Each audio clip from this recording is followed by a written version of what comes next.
जय हो। बोलिए वृंदावन बिहारी लाल की जय। इस आज साप्ताहिक श्रीमद् भागवत कथा का चतुर्थ दिवस है, जिसमें आप सभी ग्रामवासी, क्षेत्रवासी, दूर दराज से आए हुए समस्त भक्तगणों का सादर आमंत्रित, बहुत बहुत साधुवाद, धन्यवाद, आपका अभिनंदन, हार्दिक स्वागत है। आज चतुर्थ दिवस की कथा में भगवान का जन्मोत्सव मनाएंगे हम सभी, और इस कथा के आयोजक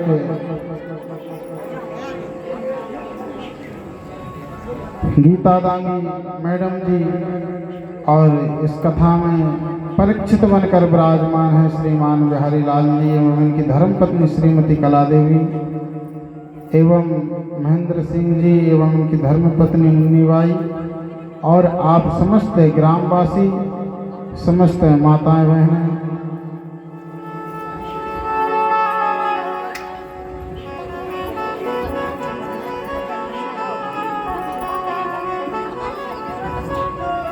आज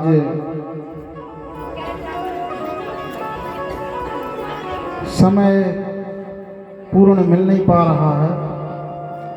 4 घंटा यदि कथा करने के लिए मिल पाए तो कथा विस्तार से हो जाती है। फिर भी सुखदेव जी कहते हैं कि ये राम कथा और कृष्ण कथा 100 वर्षों में भी पूरी नहीं होती है, तो 3 घंटे में क्या पूरी होगी। तो कथा बहुत पीछे चल रही है, लेकिन हमको आज जन्म भी करना है। भगवान श्री राम का भी जन्म होगा आज, और भगवान श्री कृष्ण का भी जन्म होगा। तो हमें भगवान श्री कृष्ण के जन्म तक पहुंचना है। तो हम सभी प्रसंगों को छूते हुए, प्रणाम करते हुए आगे की ओर बढ़ेंगे।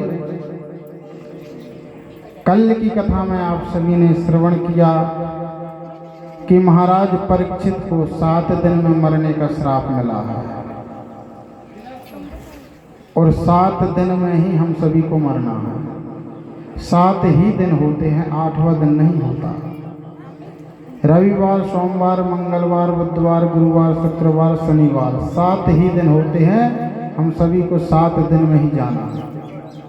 महाराज परीक्षित को भी 7 दिन में मरने का श्राप मिला। तो संत महात्मा को पता चला, तो गंगा तट पर परीक्षित के पास में सभी बड़े बड़े महात्मा आए, और सभी से महाराज परीक्षित ने एक ही प्रश्न किया, महाराज की मरण धर्म प्राणी को क्या करना चाहिए। जब तक संत महात्मा कुछ बता पाते कि तत्रा भवन भगवान व्यास पुत्रो,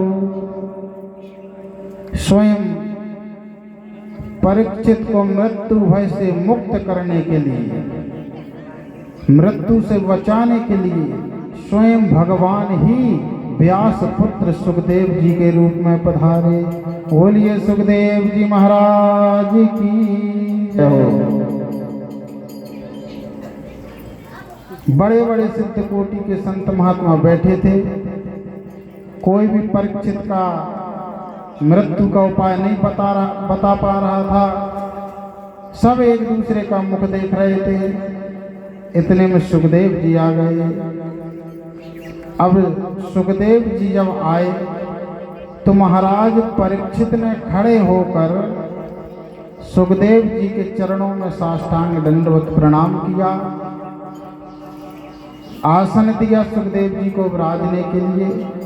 16 उपचार सुखदेव जी का पूजन किया महाराज परीक्षित ने। तो किसी ने कहा कि सुखदेव जी इतने बड़े संत आ रहे हैं कि पूरी पृथ्वी के सम्राट राजा परीक्षित उनके चरणों में लेट रहे हैं, तो उनके साथ में और भी संत आ रहे होंगे। बोले नहीं, अकेले सुखदेव जी ही आए। सुखदेव जी मात्र 16 वर्ष के हैं और अपने शरीर में कोई भी वस्त्र नहीं पहने, क्योंकि सुखदेव जी परमहंस हैं।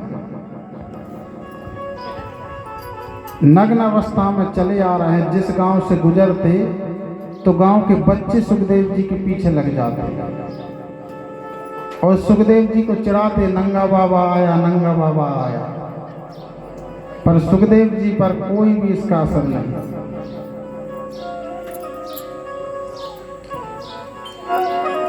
क्योंकि सुखदेव जी परमहंस हैं, स्त्री पुरुष के भेद को समझते ही हैं।